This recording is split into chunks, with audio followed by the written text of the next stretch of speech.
The distress beacon suddenly blazed to life on day 26. Taewon had been working on it every day, salvaging parts from the wreckage, slowly rebuilding the transmitter. Finally, it worked. The signal went out strong and clear.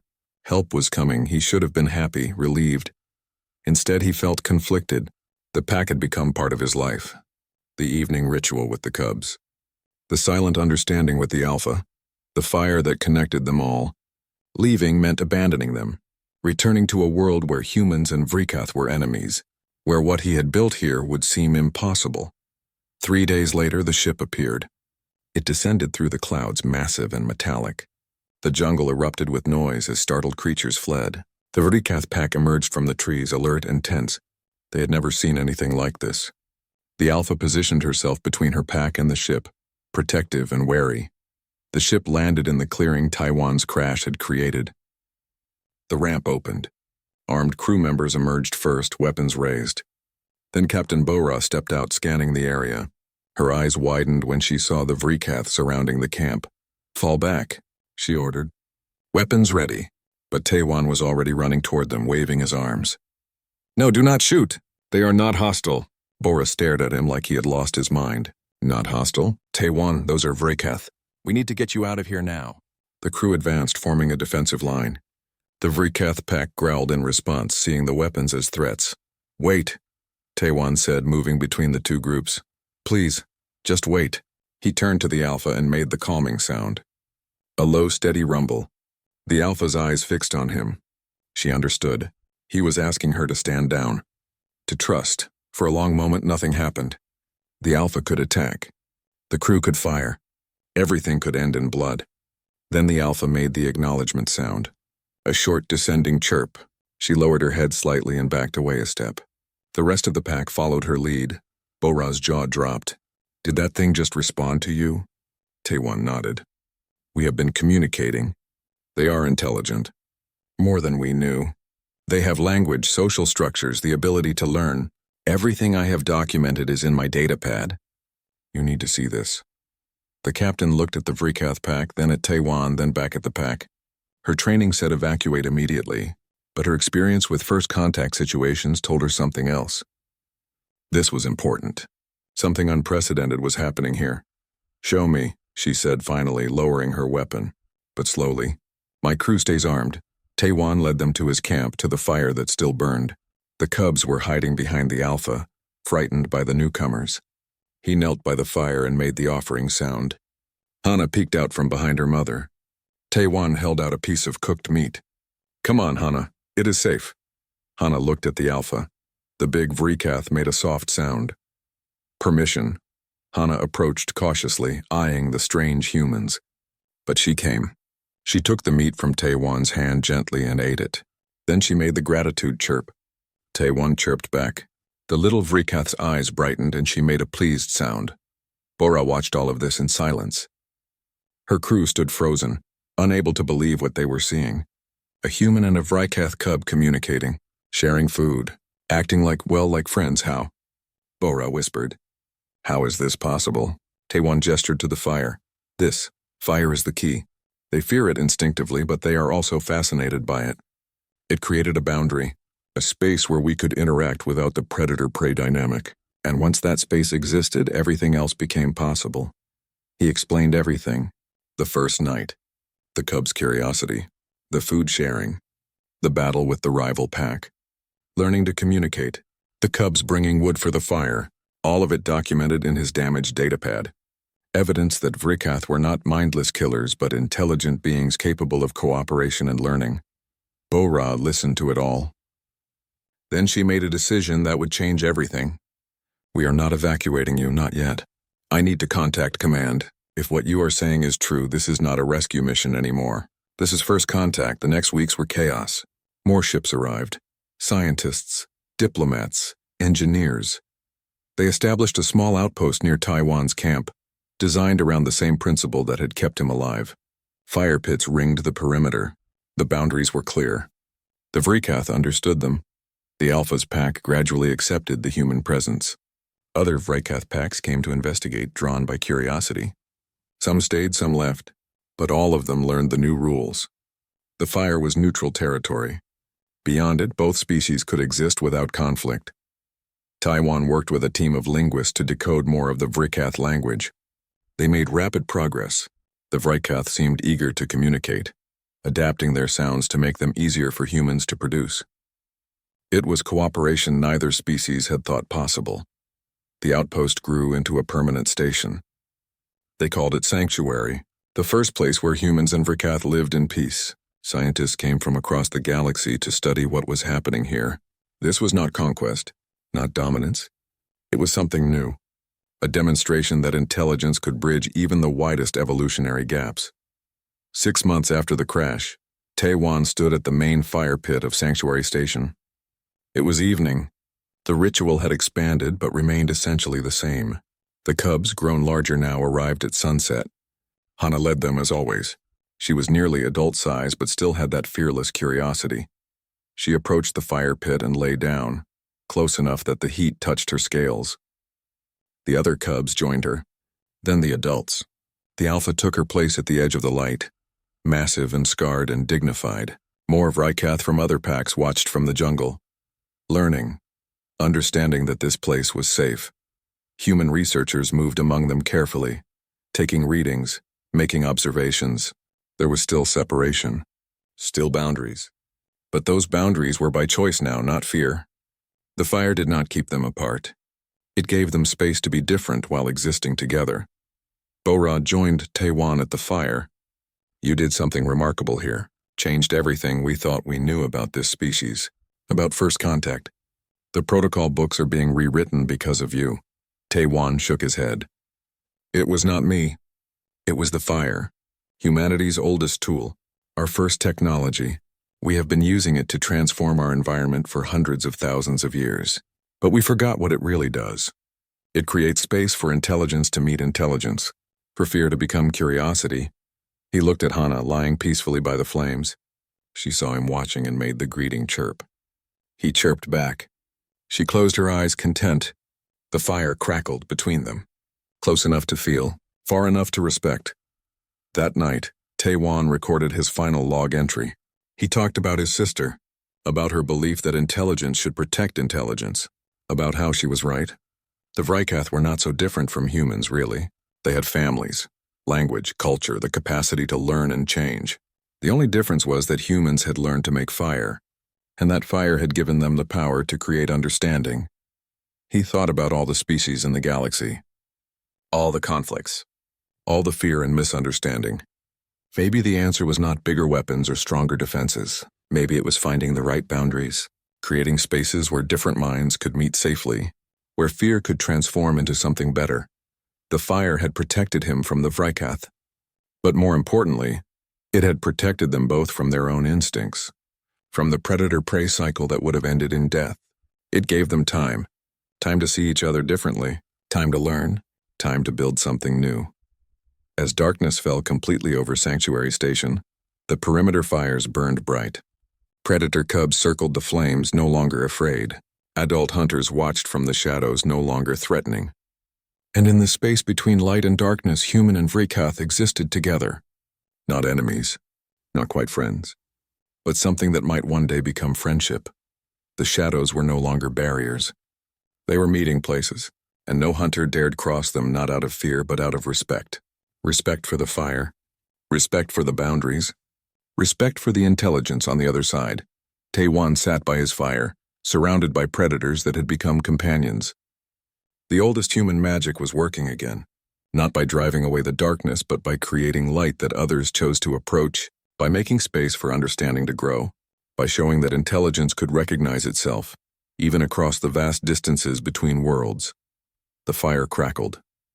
The stars came out overhead, and in the warmth of the flames, two species that should have been enemies shared the night together. The future was uncertain, but it was also full of possibility, and that was enough. Taiwan reached out slowly and touched her head just once. Her scales were warm and smooth. She did not flinch, just made that contented sound again. He thought of his sister, the real Hana. She would have loved this, would have understood what it meant. Intelligence recognizing intelligence. Trust bridging the impossible gap between species. The alpha watched from the shadows, Her eyes reflected the firelight. And if Taewon did not know better, he would have sworn she looked proud. Of her cubs. Of her pack. Maybe even of the strange human who had brought light to their darkness. The fire crackled and burned. The predators and the prey sat together in its glow, and the shadows between them no longer felt like barriers. They felt like bridges waiting to be crossed.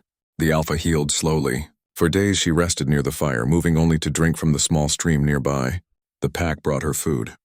The cubs stayed close, guarding their mother. And Taewon tended her wounds, changing the makeshift bandages, keeping them clean. During this time, something changed in how the Vryketh saw him. They no longer watched him with predatory calculation. When he moved around camp, they made space for him. When he spoke, they turned their heads to listen. The barrier of fire was still there, but it felt different now. Less like a wall, more like a shared space. Taewon started paying closer attention to how they communicated. The Vryketh did not just growl and roar. They had a whole language of sounds. Low rumbles meant something different from high-pitched chirps. The length of a growl changed its meaning. They spoke to each other constantly, coordinating and sharing information. He tried mimicking some of the simpler sounds. The first time he attempted a low rumble, the entire pack stopped and stared at him. Then Hana made a sound that seemed almost like laughter. But they listened. Over the following days, Taewon practiced. Made mistakes. Tried again. The Vryketh seemed amused at first, then interested. He learned the warning call first. A sharp double bark that meant danger. When he used it correctly, the pack responded, going on alert. The alpha watched this with clear approval. Next came the all-clear signal. A long, descending rumble. The cubs especially liked this one. They would chirp excitedly whenever he used it. Communication opened new possibilities. One morning, Taewon tried something he had been thinking about for days. He held up a piece of cooked meat and made the offering sound he had heard mothers use with cubs. Hana came forward immediately. He gave her the meat and she made the gratitude sound, a quick ascending chirp. Taewon tried to copy it. Hana's eyes brightened. She chirped back. They were talking. The alpha recovered her strength. After a week, she was moving normally again. The wounds had healed well, leaving new scars to join the old ones. She tested her limits carefully, stretching and moving through combat stances. Then one day, she led the pack on a hunt, leaving only one adult to watch the cubs. They returned hours later with a large kill, but instead of eating it themselves, they dragged it to the edge of Taewon's camp. The alpha made a low sound toward him, an offering. Thanks for healing her, or maybe an acknowledgement that he was part of the pack now in some way. Either way, it meant something. Taewon took what he needed and cooked it over the fire. The smell drew the cubs as always, but tonight was different. He had enough meat to share with all of them. He cooked piece after piece, giving portions to each cub. They ate eagerly, making pleased sounds. The adults watched with interest. Learning, Hana was fascinated by the cooking process. She watched how he turned the meat over the flames, how the color changed, how the smell intensified. One night she picked up a piece of raw meat and brought it close to the fire, not quite over the flames but near them, experimenting, testing. Taewon laughed. You are learning. You understand what the fire does. He took the meat from her and cooked it properly, then gave it back. Hana ate it with obvious enjoyment. The next night she did it again, and the night after that, the other cubs began copying her. They were learning to use fire in their own way. But the most surprising development came during another heavy rain. The storm hit suddenly, drenching everything. Taewon's woodpile turned to soggy pulp in minutes. The fire began to die. He worked frantically, trying to keep it alive with what dry tinder he had left in his pack. But it was not enough. The flames shrank to weak coals. The darkness pressed in. The pack grew restless, pacing and making anxious sounds. They had come to depend on the fire, too. It marked their territory, kept them safe from other predators, provided this strange new food. The fire dying meant danger for all of them. Hana disappeared into the jungle. Taewon called after her, worried. But she returned minutes later, dragging a branch. Not just any branch, a dead one, dry despite the rain because it had been sheltered under dense canopy. She brought it to the fire pit and pushed it toward the coals, then looked at him expectantly. He stared at her in amazement. She had understood the problem, found a solution, acted on it. The other cubs saw what Hana did and scattered into the jungle. They returned with more branches, an entire supply of dry wood, working together, helping. Taewon built the fire back up with their offerings. The flames surged high and bright. He looked at the cubs, all watching him with intelligent eyes. "You saved the fire." "Saved us, thank you." He used the gratitude chirp. All the cubs chirped back, pleased with themselves. The alpha had watched all of this. Now she approached the fire closer than she ever had before, close enough that the light touched her scales. She looked at Taewon, then at the flames, then back at him. She made a complex series of sounds, too fast for him to understand, but the meaning was clear in her eyes. Respect, acknowledgement, understanding. That night, Taewon recorded everything in his damaged data pad. His observations were remarkable. The Vrikath were not just intelligent. They were adaptable. They could learn new concepts, change their behavior, overcome instinctive fears. He had documented something no other human had ever seen. True communication between humans and Vrikath. Cooperation, teaching. More importantly, he understood something about humans now, about what made them special in the galaxy. It was not strength or speed, not even intelligence alone. It was this ability to create spaces where different minds could meet. Fire had done that for ancient humans. It gathered people together, created safety, allowed culture to grow. And here, millions of miles from Earth, fire was doing the same thing again. The fire separated them. Human on one side, Vrikath on the other. But it also united them. It was neutral territory, a place where fear could transform into curiosity, where enemies could become something else entirely. The shadows between them were not barriers. They were the space where understanding grew. 3 weeks had passed since the crash. Taewon's distress beacon still blinked weakly. No rescue yet. But he was not worried anymore. He had food. He had fire. He had companions, strange as they were. The Vrikath pack had accepted him as part of their territory, protected him, learned from him, even taught him things about survival on this harsh world. Every evening the ritual was the same. The cubs would arrive at sunset. Hana first, always first, then the others. They would lie down around the fire, warm and safe. The adults would settle in the shadows beyond, and Taewon would cook and share food and practice their language. Sometimes he told them stories even though they could not understand the words, just the sound of his voice, steady and calm. Companionship.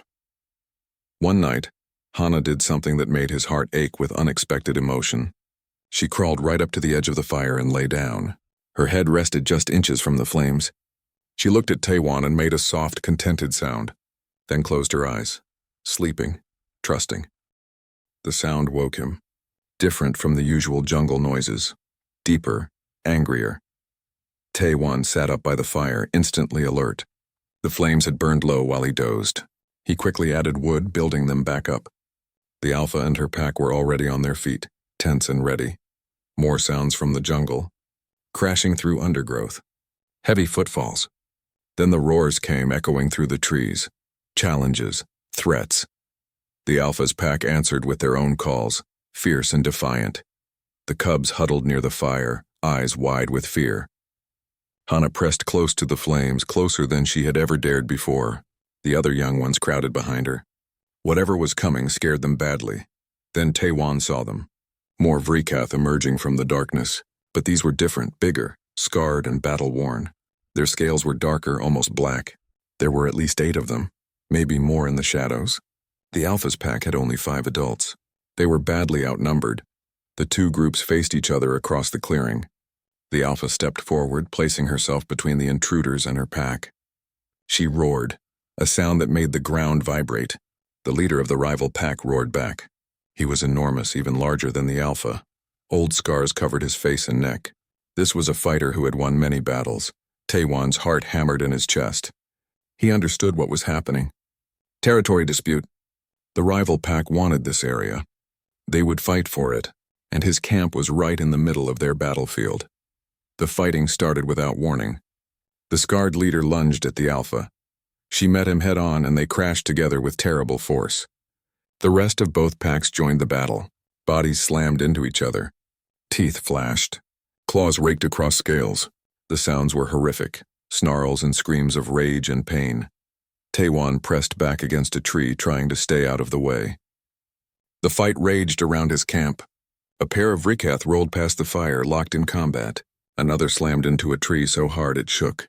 This was violence on a scale he had never witnessed. Pure, brutal, efficient. The cubs stayed near the fire, frozen in terror. They were too young to fight, too small to run.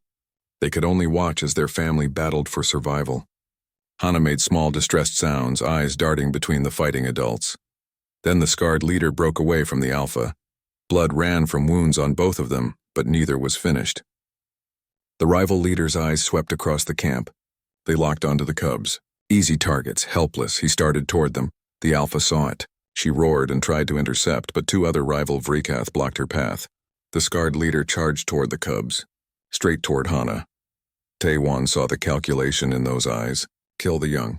Break the pack's future, Taewon did not think. His body moved on instinct. He grabbed a burning branch from the fire and ran forward, planted himself between the charging Vrikath and the cubs. He waved the flame and screamed, making himself as big and loud as possible. The rival leader skidded to a stop, surprised. His eyes fixed on the fire. For a moment he hesitated. The flames danced between them. Then his lips pulled back in what might have been a snarl or a laugh. This Vrikath had seen the fire before. He knew the human stood behind it. And unlike the Alpha's pack, he had not learned to respect the boundary. The scarred leader lunged. Taewon thrust the burning branch forward. The flames touched the Vrikath's face. He recoiled with a roar of pain and fury, but he did not retreat. He circled, looking for an opening. The cubs were right behind Taewon. If he moved, they would be exposed. The Vrikath feinted left, then struck right. Taewon barely blocked with the branch. The predator's claws caught the wood and yanked it from his hands. The flaming branch spun away into the darkness. Taewon was unarmed, defenseless. The scarred leader loomed over him, eyes gleaming with triumph. Then the Alpha hit him from the side like a meteor. She had broken free from her opponents and covered the distance in seconds. The two massive Vrikath crashed together and went down in a tangle of teeth and claws. They rolled across the ground, each trying to find a killing grip on the other. The fight was brutal. The scarred leader was bigger and stronger, but the Alpha fought with desperate fury. She was protecting her cubs. Her pack, her territory. She would not yield. Blood splattered the ground. Both of them were covered in wounds. Finally, the Alpha got her jaws around the rival's throat. She bit down and held on, even as he thrashed and clawed at her. His struggles grew weaker, slower, then stopped. She held on for another long moment before releasing him. The scarred leader lay still. The rival pack saw their leader fall. The fight went out of them. They broke away from combat and retreated into the jungle, leaving their dead leader behind. The Alpha's pack did not pursue. They had won, but at a cost. The Alpha stood for a moment, sides heaving. Blood dripped from dozens of wounds. Then her legs buckled. She collapsed near the fire, too weak to move. The other pack members were injured too, limping and bleeding. But they circled their fallen leader protectively. The cubs rushed to the Alpha, making distressed sounds. They pressed against her, trying to comfort her. She lifted her head slightly to look at them, then let it fall back to the ground. Her breathing was labored. The wounds were bad, very bad. Taewon looked at the Alpha lying there, this creature that had stalked him, hunted him, protected him, brought him food. She had just saved his life without hesitation, taken wounds that might kill her to stop that rival from reaching him and the cubs. He thought about his sister Hana, her last words to him before the accident. Intelligence should protect intelligence no matter what form it takes. We are not so different as we think. Taewon grabbed his medical kit and approached the Alpha slowly. The other adult Vrikath growled warnings. They did not understand what he was doing. He might be a threat, but the Alpha made a low sound and they backed away slightly, watching, waiting. He knelt beside her massive head. This close he could see the intelligence in her eyes, the pain but also trust. She had allowed him into her space, allowed him to approach her cubs. And now she lay here, wounded, letting him come even closer. "You saved them," he said quietly. "Saved me. Now let me try to help you." He opened the medical kit. It was designed for humans, not 12-foot predators. But wounds were wounds. He had antiseptic spray, synthetic tissue patches, pain medication. He started with the worst injuries, cleaning them carefully. The Alpha flinched but did not pull away. She watched him work with those steady eyes. The cubs crowded close, watching everything. Little Hana pressed her head against his arm, a gesture that felt like gratitude. Or maybe just need for comfort. He worked through the night, treating the Alpha's wounds one by one. The medical supplies ran out long before he finished. But he did what he could. Dawn came slowly. The Alpha's breathing had steadied. She was still weak but no longer dying. She would survive. Taewon sat back exhausted. His hands were covered in her blood. The other pack members had gradually relaxed. They understood now. The human was helping. Not hurting. The Alpha looked at him for a long moment. Then she made a sound, low and rumbling. Not a growl. Something else. Something that sounded almost like recognition. Like respect. Taewon fed the fire as the sun rose. The pack settled around the camp, closer than they had ever been. The barrier between them had cracked. The fire still burned. The shadows still separated them. But everything had changed. They were not enemies anymore. They were not friends. They were something new. Something that had never existed before in all the galaxy. Human and Vryketh, united by fire and blood in a fight they had survived together. Then Hana did something impossible. She walked into the jungle and returned dragging a dry branch in her jaws. She approached the fire pit and dropped the branch near the coals, then backed away, looking at Taewon. He stared at her, barely breathing. She had understood. The fire needed wood. He needed the fire. So she brought wood. A predator cub, barely old enough to hunt, had grasped the concept and acted on it. To help him, Taewon placed the dry branch on the coals. It caught quickly, and the flames surged back to life. He looked at Hana, who sat watching with those bright eyes. "Thank you," he whispered. "I do not know if you understand, but thank you." The Alpha watched all of this, and for the first time she made a sound toward him that was not a growl or a warning. A low rumble that almost sounded approving. Then she lay down, resting her massive head on her claws. The rest of the pack settled around her. Taewon sat by his fire, surrounded by the universe's most dangerous predators, and somehow, impossibly, he felt safe. The days fell into a pattern. Wake with the dawn. Check the fire. Gather more wood. Watch for the Vryketh. Keep the flames burning. Sleep in short bursts, never long enough to feel rested. Survive.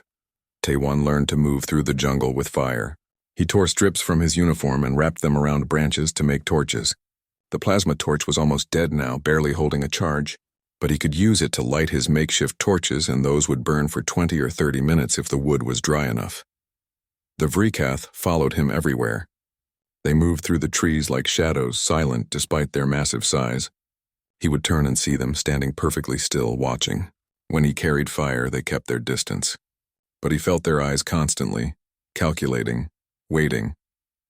On the third day, he began talking to them. It helped with the loneliness. His voice was the only human sound on this entire world. So he narrated his actions as he worked, told them what he was doing, why. It seemed crazy, but it kept him sane. The cubs came every night now. They arrived at sunset like clockwork, padding out of the jungle to circle his fire. The small one with light scales was always first. She would lie down just outside the firelight, chin on her claws, and watch the flames dance. Taewon started calling her Hana after his sister. The same fearless curiosity, the same way of tilting her head when something interested her. The adults were more cautious. The big female, the one he thought of as the Alpha, always kept at least 20 feet from the fire. But she watched everything he did with those intelligent eyes. Sometimes he caught her looking not at the fire but at him, studying him. He started to notice patterns in their behavior. The way the Alpha would make a low rumbling sound and the others would move in response. How the cubs practiced hunting techniques on each other, pouncing and wrestling in the shadows. The pack had structure, rules. They were not just animals acting on instinct. They thought. They learned. On the 5th day, everything changed. Taewon had ventured further than usual, looking for a stand of dead trees he had spotted from camp. Dead wood burned better and longer. His torch was burning strong, and he felt almost confident as he moved through the undergrowth. The pile of dry branches grew heavy on his back. Then the torch sputtered. The flame flickered. Went out, he froze. The jungle seemed to close in around him. Pulled out the plasma torch with shaking hands. Pressed the ignition, nothing, pressed again. A weak spark. The battery indicator was red. 1 charge left, maybe. Movement in the trees, fast. The Vryketh had been waiting for this. Taewon saw them emerge from the jungle on all sides. 5 adults, no cubs. They moved with terrible purpose, spreading out to surround him. The Alpha came from the front, low and ready. She had stopped seeing him as the strange firekeeper. Now he was just prey. His hands fumbled with the dead torch. His other hand held the plasma torch, finger on the ignition. One charge. He would get one chance. The Vrikath closed in. 20 feet. 15. He could see their muscles bunching, ready to spring. Tae-Wan pressed the ignition. The plasma torch sparked, caught. A tiny blue flame appeared. He held it to the dead torch's head. The fabric wrap smoked. Come on, come on. The Vrikath were 10 feet away. The Alpha's lips pulled back, showing rows of serrated teeth. The torch burst into flame. Tae-Wan swept it in a wide arc, yelling. The Vrikath recoiled like he had struck them. The Alpha hissed and backed away. The others followed. Within seconds, they had melted back into the jungle, leaving him alone and shaking. He made it back to camp without stopping, his heart pounding the entire way. That night he barely slept. Every sound from the jungle made him jerk awake. The fire seemed smaller, more fragile. His protection felt thin as paper, but the cubs still came at sunset. Hana arrived first, as always. She looked at him for a long moment before lying down in her usual spot. The other cubs followed. And eventually so did the adults. The Alpha took her place in the shadows. If she remembered trying to kill him just hours earlier, she gave no sign. Tae-Wan understood something then. To them, there were two versions of him. The firekeeper who sat by the flames was safe. Interesting, maybe even worthy of respect. But the human without fire was just meat, fair prey. The fire did not just protect him. It defined him in their eyes. Days passed. His supplies of food ran low. He tried eating some of the local plants, but most made him sick. He was getting weaker. Hunger gnawed at his belly. He knew he could not last much longer without protein. On the 8th day, he woke to find something at the edge of his camp. A dead animal about the size of a large rabbit, still warm, recently killed. He looked around, confused. The Vrikath watched from the trees. The Alpha sat upright, watching him. She had brought him food. Tae-Wan stared at the dead animal, then at the Alpha, then back at the animal. This made no sense. Vrikath did not share food with other species. They certainly did not feed humans. But here it was, fresh meat, exactly what he needed. He cleaned and cooked the meat over his fire. The smell made his mouth water. But more than that, it drew the cubs closer. They crept toward the fire, nostrils flaring. Hana came closest, fascinated by the smell of cooking meat, something they had never experienced. On impulse, Tae-Wan cut a small piece of the cooked meat. Let it cool, then tossed it gently toward Hana. It landed a few feet from her. She jumped back, startled, then cautiously approached, sniffed it, looked at him. He nodded as if she could understand. She picked up the meat and ate it. Her eyes went wide. She made a small sound, almost a chirp. The other cubs crowded closer, curious. Tae-Wan tossed them pieces too. They ate eagerly, making pleased sounds. The Alpha watched all of this with those intelligent eyes. She did not stop her cubs from accepting food from the human. She allowed it. Something was changing. The boundaries between them were shifting. The fire still separated them, but it no longer felt like a wall. It felt more like a meeting place, a space neither side controlled, where new rules were being written. More food appeared over the following days. Never when he was watching, just there when he woke or returned from gathering wood. The pack was feeding him, protecting him in their way. He was part of their territory now. Not prey, not pack, something new, something that had never existed before. Tae-Wan spent his evenings cooking small portions for the cubs. They grew bolder, coming closer to the fire to receive their treats. Hana was the bravest. She would walk right up to the edge of the flames, close enough that the light touched her scales. She had lost her fear. The fire had become familiar. One night after a heavy rain, his woodpile was soaked. The fire sputtered and died down to weak coals. Tae-Wan worked frantically to build it back up, but the wet wood would not catch properly. The flames grew smaller. The darkness pressed closer. The pack grew restless. They paced at the edge of the dying light. The Alpha stood, tension in every line of her body. But she did not advance. She just watched the failing fire with what looked like concern. The ship was dying. Tae-Wan could hear it in the way the metal screamed around him. Alarms blared from every direction. Red lights flashed across the cockpit. His hands moved fast over the controls, trying to pull the nose up, trying to find anything that would slow the fall. Nothing worked. The planet below grew larger in the viewport. All green jungle and dark mountains. Beautiful and deadly, impact came hard. The ship tore through the canopy of massive trees. Branches thick as his body snapped against the hull. Metal shrieked. Glass shattered. Taiwan's harness dug into his chest as the world spun. Then everything stopped with a final, crushing slam. Silence. Just the drip of coolant somewhere in the broken ship and his own ragged breathing. Taiwan hung in his seat, head pounding. Blood ran warm down his face from a cut above his eye. He touched it with shaking fingers. Not too deep. He would live. For now. He hit the harness release and dropped to the tilted floor. Pain shot through his ankle. Not broken, but badly twisted. He limped to the emergency locker, yanked it open. The supplies looked pathetic. A survival knife. A small medical kit. 3 days of rations. A damaged plasma torch that flickered when he tested it. This was supposed to be a quick survey mission. Nothing dangerous. Just map the planet and leave. Taiwan pulled up the distress beacon control. The screen was cracked but still glowing. He activated it. The system beeped twice, then showed him the truth in cold numbers. The main transmitter was damaged. Signal strength was less than 10%. Help would come eventually, but it might take weeks, maybe longer. He stuffed the supplies into a pack and forced open the emergency hatch. Humid air rushed in, thick and hot. The smell hit him next, a mix of rotting vegetation and something else. Something that made the hair on his neck stand up. The jungle around the crash site was quiet. Too quiet, no birds, no insects. Just silence.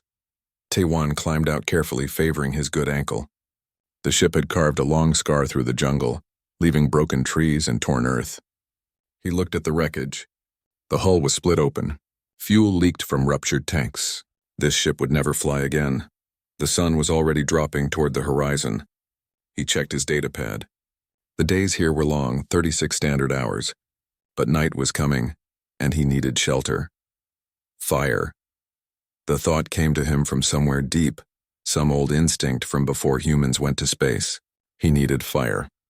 Taiwan gathered what he could from the crash site. Pieces of fabric that would burn, dry branches from the destroyed trees. He found a small clearing about 50 meters from the wreck and started building. His hands remembered the motions from camping trips back on Earth. Dig a shallow pit. Arrange the larger branches in a circle. Make a pile of small twigs and dry leaves in the center. The plasma torch sputtered but caught.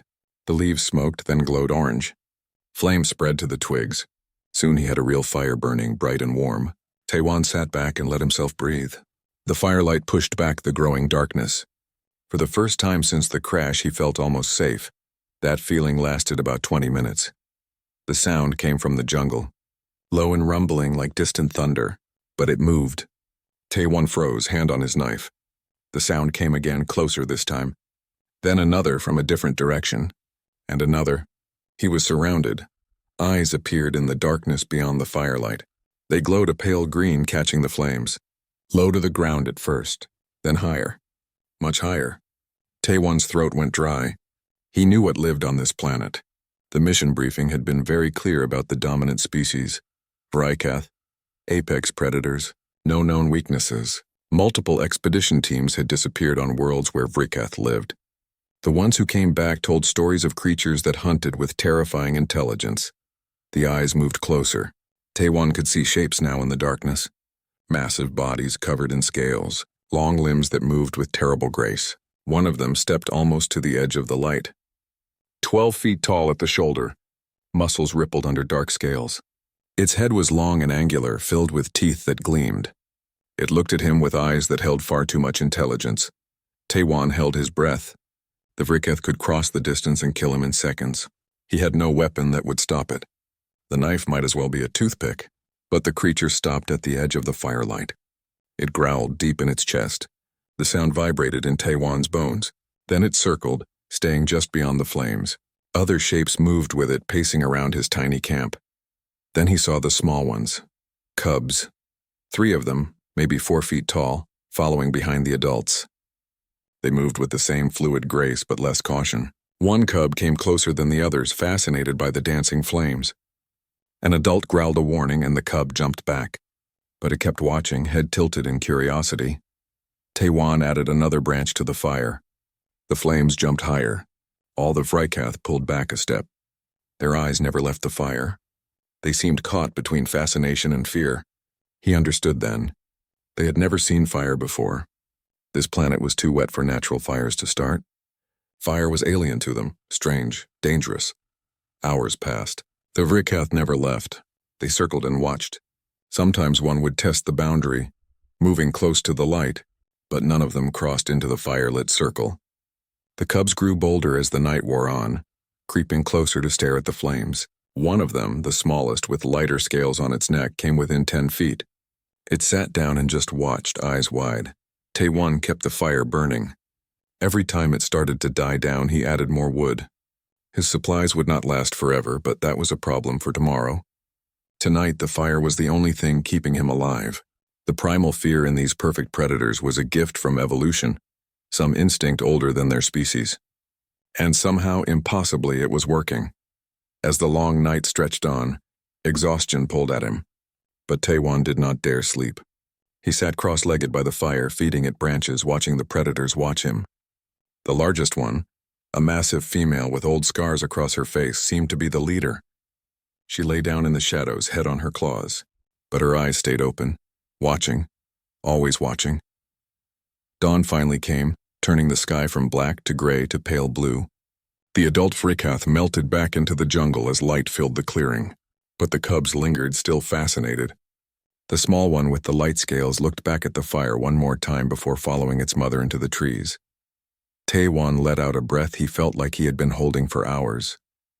He was alive. The fire had saved him. But as he looked at the small pile of wood he had left, he knew the truth. He needed more fuel. A lot more.